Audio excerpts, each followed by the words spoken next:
नमस्कार दोस्तों, मैं एडवोकेट जितेंद्र आज आपको एफआईआर के बारे में बताऊंगा। और अगर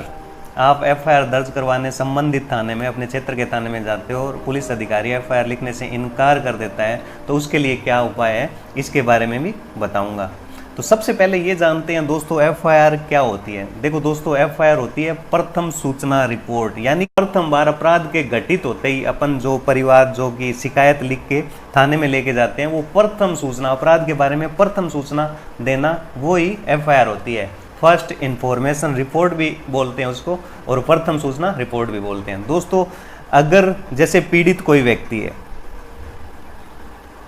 जिसके साथ अपराध घटित हुआ है, वो थाने पे अपनी शिकायत लेके जाता है, एक प्रपत्र में कोई भी लिख के, कैसे भी आप शिकायत लिख के लेके जा सकते हो। तो उसके बाद जो भी थाना अधिकारी है, थाने संबंधित थाने में जो भी थाना अधिकारी बैठता है, वो उस आपकी एफआईआर, अगर वो एफआईआर संज्ञेय अपराध से, या मेरा मतलब है गंभीर अपराध से संबंधित, गंभीर होना चाहिए, जैसे कि गंभीर चोट होगी, लूट होगी, डकैती होगी, या अन्य जो भी गंभीर अपराध है। देखो, संज्ञेय अपराध आपको पता कैसे लगेगा संज्ञेय है या नहीं, तो दंड प्रक्रिया संहिता की जो बुक है उसके लास्ट में शेड्यूल दी हुई है, अनुसूची दी है, जिसमें बताया गया है कि आईपीसी का कौन सा, जो भारतीय दंड संहिता, कौन सा अपराध संज्ञेय है, कौन सा असंज्ञेय है। असंज्ञेय अपराध कौन सा होता है दोस्तों, सिंपल भाषा में हम समझे, सिंपल जैसे हर कोई समझ सके, उसमें असंज्ञेय वो अपराध होता है जो कि कम गंभीर प्रकृति का होता है। जैसे कि उदाहरण सहित 323, मतलब साधारण चोट का अपराध असंज्ञेय अपराध होगा, और उसमें परिवाद दर्ज हो सकता है न्यायालय में, एफआईआर दर्ज नहीं होगी दोस्तों। इसमें पुलिस वाले क्या करते हैं, 323 के साथ कोई संज्ञेय मामला मिला के एफआईआर दर्ज कर सकते हैं। ये क्या है, 341 मिलते ही, क्योंकि ये संज्ञेय अपराध 341 में लिखा हुआ है सदोष अवरोध, किसी एक दिशा में जाने से रोकना, तो 341 साथ लगा के उसकी एफआईआर दर्ज कर सकते हैं। अगर संज्ञेय और असंज्ञेय जुड़ जाते हैं तो वो संज्ञेय मामला ही माना जाता है और उसकी एफआईआर दर्ज हो जाएगी। तो इस तरह से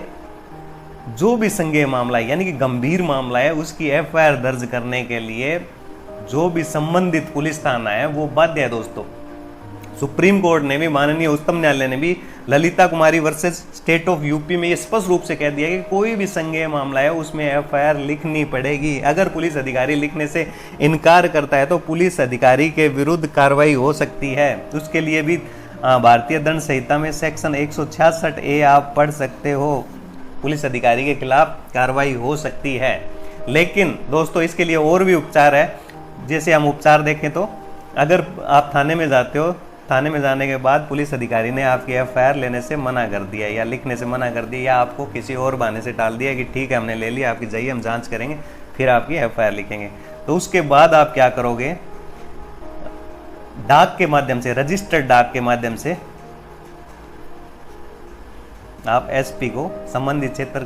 के जो भी पुलिस अधीक्षक हैं, देखो जिले में पुलिस अधीक्षक बैठते हैं, एसपी बैठते हैं, एसपी महोदय को डाक से आप वो जो भी एफआईआर आपकी, आपने जो शिकायत दर्ज करवाई है उसकी प्रति इस कथन के साथ कि ये हमने थाने में पेश की, इस डेट को पेश की, और वहाँ पे थाना अधिकारी ने वो लिखने से इनकार कर दिया, या 5-7 दिन के बाद भी उनका कोई स्पष्टीकरण नहीं आया उस एफआईआर के संबंध में, तो आप एसपी को इस कथन के साथ ऊपर भेज सकते हो। और डाक की रिसिप्ट जो होती है वो संभाल के रखना, रजिस्टर्ड डाक की जिसे भेज रहे हो वो अपने पास संभाल के रखना दोस्तों। और इसके बाद भी एफआईआर थाने में, संबंधित थाने और एसपी के पास भी ये देने के बाद, शिकायत देने के बाद आपकी एफआईआर दर्ज नहीं होती है, तो आप दोस्तों क्या करोगे, जैसे कि राजस्थान का, हर स्टेट में कोई ना कोई पोर्टल होता है, मैं राजस्थान का बता रहा हूँ, राजस्थान सिटीजन पोर्टल है एक, जो कि माननीय मुख्यमंत्री महोदय द्वारा शुरू किया गया है। उसमें 181 नंबर है, उस पे आप फ़ोन करके भी, अपने फ़ोन के थ्रू भी आप शिकायत दर्ज करवा सकते हो। जो भी आपने एफआईआर में शिकायत दर्ज करवाई है वो फ़ोन के थ्रू भी आप दर्ज करवा सकते हो। आप बता सकते हो बाकायदा कि मैंने ऐसी ऐसी शिकायत दी है, वो दर्ज नहीं कर रहे हैं संबंधित थाना, मैंने एसपी को भी भेजी है, वहाँ भी दर्ज नहीं हो रही। संभवतः 90 से 95% आपकी शिकायत दर्ज हो जाएगी दोस्तों। तो एक और इसका एक माध्यम है कि 181 में ये जनसंपर्क पोर्टल है, इस पे आप अपना पूरा टाइप करके भी भेज सकते हो शिकायत। 99% दोस्तों वो शिकायत संबंधित थाने में जनसंपर्क पोर्टल के द्वारा संबंधित जो भी आपका थाना है वो शिकायत भेज दी जाएगी और आपकी एफआईआर दर्ज हो जाएगी। तो ये सबसे अच्छा माध्यम है जो शुरू किया गया है राजस्थान सरकार के द्वारा। अन्यथा भी अलग अलग स्टेट में ऐसे पोर्टल होते हैं, आप उन पे शिकायत दर्ज करवा सकते हो। मान लेते हैं कि इतना करने के बाद भी आपकी एफआईआर दर्ज नहीं होती है, 181 के बावजूद भी आपकी एफआईआर दर्ज नहीं होती है, आप रियल में पीड़ित हो, आप परेशान हो, इसके बाद आप कोर्ट का सहारा ले सकते हो दोस्त। इतना कुछ, ये सब डॉक्यूमेंट आपने जो भी भेजा है उसकी कॉपी आप संभाल के रखें। एसपी को जो भी आपने एफआईआर भेजी है वो डाक की रिसिप्ट, जो रजिस्टर्ड डाक की रिसिप्ट थी वो भी संभाल के रखें और एडवोकेट से संपर्क करें। और एडवोकेट 156(3) के मार्फत परिवाद पेश करेगा, कंप्लेंट पेश करेगा कोर्ट में, और कोर्ट 156(3) में एफआईआर दर्ज करने का ऑर्डर कर सकती है। लगभग 99% मामलों में एफआईआर दर्ज करने का ऑर्डर हो जाता है दोस्तों। 99 का 100 ही मान लो, 100% मामलों में अगर आप जेन्युइन हो, आपकी बात सही है, तो 100% मामलों में एफआईआर दर्ज करने का ऑर्डर हो सकता है, हो जाएगा। दोस्तों मान लो इस पर भी कोर्ट के द्वारा भी आपकी एफआईआर दर्ज नहीं की जाती है या दर्ज करने से इनकार कर दिया जाता है, या फिर परिवाद पेश किया आपने, परिवाद पे कोर्ट के द्वारा 203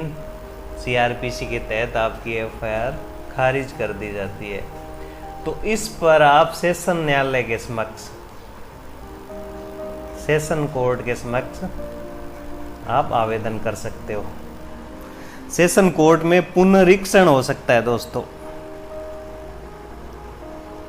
सेशन कोर्ट पुनरीक्षण में आपकी उस एप्लीकेशन की सुनवाई करेगा। आपके पहले एफआईआर दर्ज करने के जो भी पहलू है, आपके कारण हैं कि आपका मामले में एफआईआर दर्ज हो सकती है या नहीं हो सकती, कि संज्ञेय मामला है या नहीं। अगर संज्ञेय मामला बन रहा है तो एफआईआर 100% दर्ज होगी दोस्तों, संज्ञेय और असंज्ञेय। अगर संज्ञेय मामला नहीं है, गंभीर मामला नहीं है, तो उसमें सिर्फ परिवाद दर्ज हो सकता है, फिर उसमें परिवाद पे कार्रवाई हो सकती है, कोर्ट के समक्ष ही हो सकती है, उसमें एफआईआर दर्ज नहीं हो सकती। तो इस चीज़ को, संज्ञेय मामले को कोर्ट देखेगी कि वो बनना पाया जा रहा है, तो पुनरीक्षण में कोर्ट संबंधित जो भी थाना है, जो पुलिस स्टेशन है, तो उसको ऑर्डर कर सकती है कोर्ट की एफआईआर दर्ज की जाए। मान लो कि सेशन कोर्ट ने भी एफआईआर दर्ज करने से मना कर दिया, इनकार कर दिया कि एफआईआर दर्ज नहीं करवाई है, तो उसके खिलाफ आप कहाँ जा सकते हो? तो उसके बाद हमें, हमारा कॉन्स्टिट्यूशनल राइट है दोस्तों, संवैधानिक अधिकार है, एक तरह से मूल अधिकार भी है। जब भी मूल अधिकारों का हनन होता है, अपने अधिकारों का, कि हम पीड़ित हैं, हम किसी चीज़ से पीड़ित हैं, फिर भी हमारी एफआईआर दर्ज नहीं हो रही, हमें न्याय नहीं मिल रहा है, हमारे जो मौलिक अधिकार हैं उनका हनन हो रहा है, तो आप हाई कोर्ट में जा सकते हो दोस्तों। हाई कोर्ट में आपको रिट दायर करनी पड़ेगी, जो कि आर्टिकल 226 संविधान के तहत दायर कर सकते हो। तो हाई कोर्ट में आप ये मांग रखोगे, नीचे की सारी सिचुएशन आप बताओगे एडवोकेट के मार्फत, ऑब्वियसली एडवोकेट के मार्फत ही जा सकते हो। तो उसमें सारी चीज़ नीचे आप एडवोकेट को सारी चीज़ बताइए कि हमने एसपी के भी गए, हम 181 पे भी किया हमने प्रयास, नीचे कोर्ट के माध्यम से सेशन कोर्ट में रिवीजन भी लगाया, इसके बाद भी हमारी एफआईआर दर्ज नहीं हुई, और आप जेन्युइन हो, आप सही रूप से आप मतलब प्रताड़ित हो और आपके खिलाफ अन्याय हुआ है, तो आप हाई कोर्ट में बाकायदा ये चीज़ें रखोगे और एडवोकेट के मार्फत आप हाई कोर्ट के सामने ये सारी चीज़ें पेश करोगे, तो संभवतः 100% आपकी एफआईआर दोस्तों दर्ज हो जाएगी और उसमें जांच की प्रोसेस पुलिस के द्वारा शुरू कर दी जाएगी। और मान लो कि इसके बाद भी आपकी एफआईआर दर्ज नहीं होती, हाई कोर्ट से भी आपको न्याय नहीं मिल पाता है, हाई कोर्ट भी आपकी एफआईआर दर्ज करने पे किसी टेक्निकल या लीगल ग्राउंड के आधार पे मना कर देती है, लेकिन आप अपनी जगह सही हो, कहीं न कहीं एडवोकेट अपनी बात हाई कोर्ट के माननीय जो ऑनरेबल जस्टिस हैं उनको नहीं समझा पाए हैं, हाई कोर्ट के जजेस को, तो फिर इसके बाद आप SLP स्पेशल लीव पिटीशन विशेष याचिका के माध्यम से सुप्रीम कोर्ट में भी एफआईआर दायर करने के लिए अपनी एफआईआर, जिसके लिए आप हकदार हो, जिसके लिए जिसके मतलब लिए आप मतलब लीगली सही हो, किसी एडवोकेट के माध्यम से, अच्छे एडवोकेट के माध्यम से सुप्रीम कोर्ट में बाकायदा SLP लगा सकते हो और सुप्रीम कोर्ट इस चीज़ के लिए ऑर्डर कर सकता है। यहाँ से आपको 100% आपकी एफआईआर दर्ज हो जाएगी दोस्तों, इसमें कोई शंका नहीं है। और एफआईआर दर्ज होने के बाद संबंधित जो भी पुलिस स्टेशन है उसमें आगे की प्रोसेस शुरू हो जाएगी। वो आगे की बात आपको किसी अन्य लेक्चर में क्या होता है क्या नहीं, ये अन्य टॉपिक के माध्यम से आपको बताऊंगा। यहाँ तक मैंने इतना बताया कि एफआईआर क्या होती है, कैसे दर्ज होती है, अगर मना कर दे तो उसके लिए क्या उपचार है।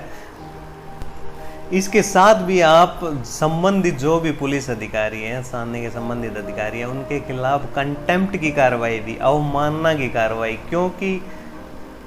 ललिता कुमारी स्टेट ऑफ यूपी में सुप्रीम कोर्ट ने स्पष्ट रूप से कहा हुआ है कि जो भी संज्ञेय अपराध है, गंभीर प्रकृति के मामले हैं, उनमें एफआईआर दर्ज करनी जरूरी है, आवश्यक है, उसमें आप मना नहीं कर सकते। तो उसमें आप संबंधित जो पुलिस अधिकारी हैं उनके खिलाफ अवमानना की कार्रवाई भी साथ में, इसके साथ एसएलपी में अवमानना की कार्रवाई हाई कोर्ट में भी कर सकते हैं, सुप्रीम कोर्ट में भी कर सकते हैं। हाई कोर्ट में 226 के माध्यम से होगी और सुप्रीम कोर्ट में एसएलपी के माध्यम से होगी। एसएलपी के साथ अवमानना की कार्रवाई को भी ऐड कर सकते हैं, लेकिन पहले ये ध्यान रखना हाई कोर्ट में दायर करने में, उसके बाद ही सुप्रीम कोर्ट में होगी। हाई कोर्ट में मैंने आपको बता दिया है कंटेम्प्ट की कार्रवाई कर सकते हो, और अन्यथा जो 166A की कार्रवाई है वो भी संबंधित आपका क्षेत्राधिकार की कोर्ट में शुरू कर सकते हो, कोर्ट के माध्यम से वो शुरू कर सकते हो 166A की कार्रवाई। तो दोस्तों आज के लिए इतना ही, आगे अलग अलग टॉपिक के माध्यम से हम बताते रहेंगे, और इसके आगे नेक्स्ट टॉपिक में हम ये लेंगे कि साइबर अपराध से संबंधित कोई भी किसी के साथ साइबर अपराध घटित होता है तो उसमें क्या एहतियात बरतें, और दूसरा उनकी शिकायत कहाँ की जा सकती है। अलग अलग केंद्र सरकार के पोर्टल पे भी की जा सकती है, राजस्थान में भी पोर्टल अलग अलग, संबंधित थाने में भी आप दर्ज करवा सकते हो। इन बिंदुओं पर विस्तार से चर्चा करेंगे। अगर आपको पसंद आया है तो जल्दी से इसको लाइक, शेयर और सब्सक्राइब कर दीजिए।